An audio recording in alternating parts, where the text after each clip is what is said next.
was always a kid that wouldn't spend any money. I was like, I'm putting it in a jar. I want to save up for like a sports ticket event, or I want to save up for a PS4 or something. But it was always like I was trying to make a lot of money for a certain project. And then as that kind of developed, it became more of a passion, I think, of just like making money in general. Then it really became saving up for something. And then my jars, I would have like Buffalo Bills game, save up to go to a Bills game, or save up to go to a Toronto Maple Leafs hockey game. And I would just end up never spending the money because I was like, I just want to make more and more and see that jar grow.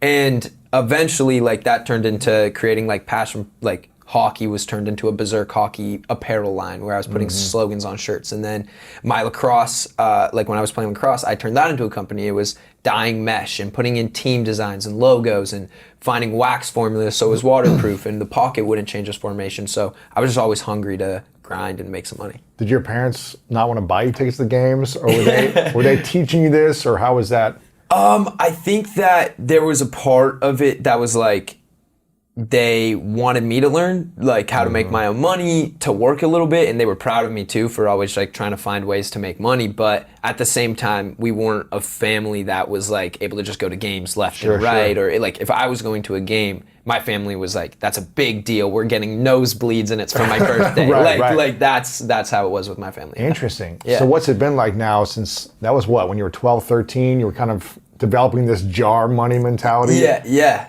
Now, 5-6 years later, you're, I think, on Forbes a couple years ago, one of the top 5 biggest earners on TikTok a couple years ago, personalities.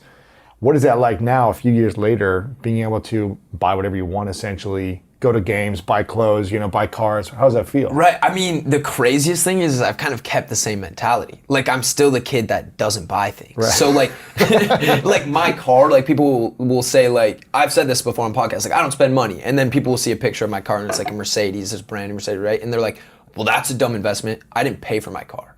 Like, my car was gifted to me, right? It's like everything I wear, like everything I have on right now, these shoes I got made by just a shoe account on Instagram. They made them for me for free, right? This hoodie I got for free from a store because I went into the store and they're like, just pick out some things. Like, so my outfits are usually like $20 and it's from my underwear. Like, that's it, right? So I've always kept that mentality, but to know that I'm able to support like my family, or to be like, my sister will be like, I really want these shoes, like we're just randomly texting. And I think she's caught on that I start just like buying it for them, my brother as well, but they'll be like, oh, this skin in Fortnite, like I've really been looking forward to it. And then I'll be like, oh really? And I'll just start like buying little things.